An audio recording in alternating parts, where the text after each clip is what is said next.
आप अपना भविष्य तो नहीं बदल सकते, लेकिन आप अपनी आदतें बदल सकते हो और निश्चित रूप से आपकी यही आदतें हैं जो आपका भविष्य बदल देंगी। सपने वो नहीं होते जो हम नींद में देखते हैं, बल्कि सपने तो वो होते हैं जो हमें नींद ही नहीं आने देते। जब हम सोते हैं तो हमारा शरीर मृत शरीर के समान होता है, और जब हम उठते हैं तो हमारा एक नया जन्म होता है। इस नई जन्म के साथ ही हमें अपने जीवन की शुरुआत करनी चाहिए। अपने दिन को, अपने जीवन को एक नई दिशा देनी चाहिए। पूरे दिन के 24 घंटे में सबसे ज्यादा खूबसूरत और सबसे ज्यादा ऊर्जावान और जीवन का सबसे ज्यादा प्रभावित करने वाला समय सुबह का ही होता है। और सुबह के समय में जिन आदतों को आप अपने जीवन में अपना लेते हैं, वह आदतें आपके पूरे दिन को नहीं बल्कि आपका पूरे जिंदगी को प्रभावित करती है और आपके लक्ष्यों पर सकारात्मक प्रभाव डालती है। आपकी सफलता और असफलता में सुबह की आदतों का बहुत बड़ा महत्वपूर्ण योगदान होता है। आज मैं आपको सुबह की ऐसी आदतों के बारे में बताऊंगा जिससे अगर आपने अपने जीवन में अपना लिया तो आप अपने आप को और अपने आने वाले हर पल को, अपने पूरे जीवन को बदल कर रख सकते हैं और अपने जीवन में सब कुछ हासिल कर सकते हो। आपकी अभी की आदतें ही आपके भविष्य का निर्माण करती है। एक बार की बात है, गुरु अपने सभी शिष्यों को आश्रम में उपदेश दे रहे थे। वह शिष्यों को जीवन में अपनाई जाने वाली सुबह की आदतों के बारे में बता रहे थे। वे उनको बता रहे थे कि किस प्रकार की आदतें अपनाकर अपने हर दिन को, अपने पूरे जीवन को बेहतर बना सकते हैं। फिर गुरु अपने शिष्यों से कहते हैं कि हमें जल्दी यानी सूर्य की किरणों के साथ ही उठ जाना चाहिए। जब सूर्य की किरणें निकलती है तो वह पूरी प्रकृति को ऊर्जा प्रदान करती है और हमें भी उस ऊर्जा का आनंद उठाना चाहिए। जो व्यक्ति देर से उठता है वह सूर्य की ऊर्जा को ग्रहण नहीं कर सकता और पूरे दिन नीरस रहता है। उसका पूरा दिन आलस्य से भरा रहता है। फिर गुरु पहली आदत के बारे में बताते हुए अपने शिष्यों से कहते हैं कि चाहे हमारा कल कैसा भी बीता हो, लेकिन हमें आज की शुरुआत सकारात्मक बातों से करनी चाहिए। हमें सुबह उठते ही सबसे पहले सभी को आभार प्रकट करनी चाहिए। हमें उन लोगों का धन्यवाद करना चाहिए जिन्होंने हमारी बुरे समय में मदद की है। हमें उस परमपिता परमेश्वर को धन्यवाद देना चाहिए जिन्होंने हमें स्वस्थ शरीर प्रदान किया है। हमारे अंदर किसी भी प्रकार की कोई कमी नहीं रखी।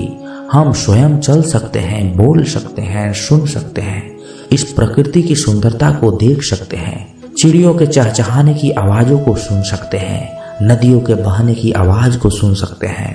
बहुत से लोगों ने तो यह देखा भी नहीं होगा क्योंकि उनकी आंखें नहीं हैं। कुछ लोगों ने इसे सुना ही नहीं होगा क्योंकि उनके कान नहीं हैं। बहुत से लोग तो चल भी नहीं पाते होंगे क्योंकि उनके पैर नहीं हैं। हमें परमात्मा का आभार प्रकट करने चाहिए कि उन्होंने हमें इस काबिल बनाया है कि हम अपना काम स्वयं कर सकते हैं।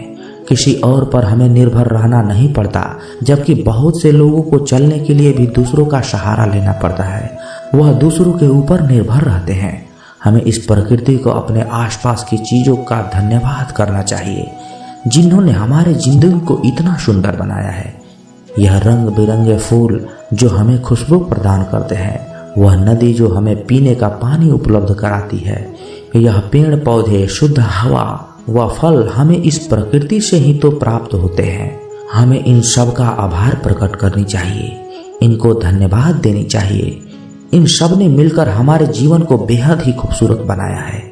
इसके बाद गुरु अपने शिष्यों को सुबह की दूसरी आदत के बारे में बताते हैं कि आभार प्रकट करने के बाद हमें ध्यान करना चाहिए। हमारे मन के भीतर कई तरह के विचार चल रहे होते हैं। विचारों का भी एक कोलाहल मचा रहता है। हम नहीं चाहते हैं फिर भी हमारे मन में कोई ना कोई विचार आ ही जाता है और इन विचारों के कारण हम तनाव महसूस करते हैं। हमें इन विचारों को शांत करना होगा और हम इन विचारों को ध्यान के माध्यम से रोक सकते हैं। इसके लिए हमें एक जगह बैठ जाना है और अपनी आती जाती सांसों पर ध्यान लगाना है। हमें इस बात का ध्यान रखना है कि हम किस नाक से सांस ले रहे हैं और किस नाक से छोड़ रहे हैं। शरीर के कौन कौन से अंगों से हमारी सांसें टकरा रही है। जब हम अपना पूरा ध्यान अपनी सांसों पर लगाएंगे तो हमारा मन एक जगह केंद्रित हो जाएगा और भटकना बंद कर देगा। और जब हमारा मन एक जगह केंद्रित हो जाता है तो हमारे मन को एक नई ऊर्जा प्रदान होती है और वही ऊर्जा हमारे दिन को उत्साह से भर देती है और एक खुशी प्रदान करती है। ध्यान करने से हमारा दिमाग स्वस्थ हो जाता है, हमारे मन के सारे विचार खत्म हो जाते हैं और दिन में हम जब भी कोई कार्य करने वाले होते हैं तो उनके लिए हमें निर्णय लेने में भी बड़ी आसानी होती है और हम सही निष्पक्ष फैसले ले पाते हैं और अपने काम को पूरी लगन के साथ पूरा करते हैं। हमारा पूरा दिन तनाव मुक्त रहता है, जिससे हम अपने अंदर एक अजीब सी खुशबू का अनुभव करते हैं और हम पूरे दिन प्रसन्न रहते हैं। जो भी हमारे फालतू के विचार हैं, ध्यान करने से वह दूर हो जाते हैं। इसके बाद गुरु सभी शिष्यों को तीसरी बात बताते हुए कहते हैं, आभार प्रकट करने के बाद और ध्यान करने के बाद तुम्हें व्यायाम करना चाहिए। हमारे शरीर के लिए जितना जरूरी भोजन और पानी है, उतनी ही जरूरी व्यायाम भी है। व्यायाम से हमारा शरीर स्वस्थ तंदुरुस्त रहता है और हमारा मन प्रसन्न रहता है।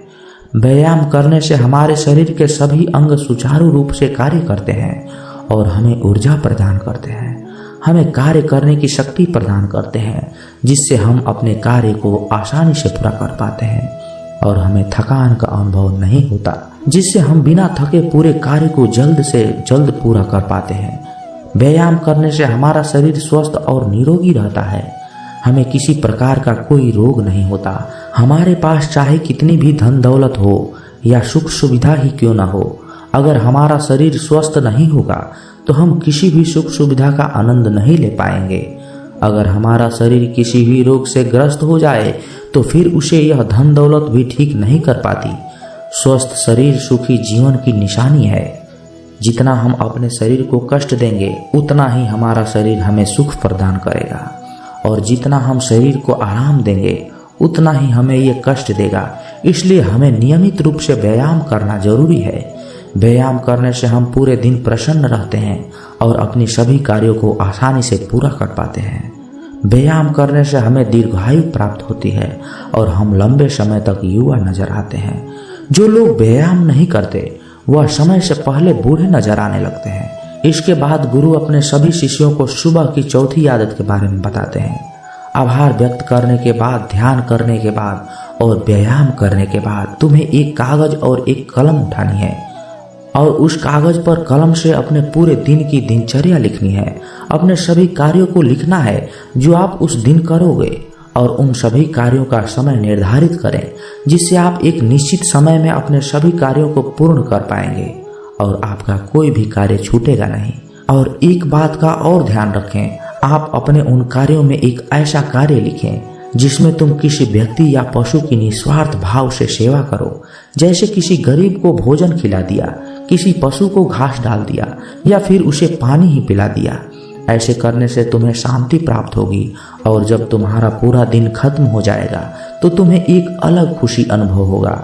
आज मैंने एक अच्छा कार्य किया है, आज मैंने किसी का निस्वार्थ भाव से मदद की है, आज का दिन मेरा बहुत ही अच्छा था, मेरा कोई भी कार्य नहीं छूटा, मैंने आज का दिन बहुत अच्छे से जिया है। फिर गुरु अपने सभी शिष्यों को सुबह की 5वीं आदत के बारे में बताते हैं और कहते हैं कि आभार व्यक्त करने के बाद, ध्यान करने के बाद, व्यायाम करने के बाद, अपने विचारों को कागज पर लिखने के बाद तुम्हें कोई प्रेरणादायक ग्रंथ पढ़ना चाहिए। जब तुम उन ग्रंथों को पढ़ते हो तो तुम्हें उन ग्रंथों से प्रेरणा मिलती है, कुछ नया सीखने को मिलता है और वह सीख तुम्हें अपने जीवन काल में कहीं न कहीं, कभी न कभी काम अवश्य आएंगे। हमें रोज कुछ न कुछ नया सीखने को मिलता है और हमें रोज कुछ न कुछ नया सीखना भी चाहिए। जब तुम यह प्रेरणादायक ग्रंथ पढ़ लो, उसके बाद तुम्हें अपने आप से बातें करनी चाहिए। दूसरों से तो हम हमेशा ही बातें करते हैं, लेकिन कभी अपने आप से बातें करने का मौका ही नहीं मिलता। इसलिए हमें अपने आप से बात करनी चाहिए, क्योंकि आपको आपसे बेहतर कोई नहीं समझ सकता। इसलिए अपने आप पर ध्यान देना चाहिए।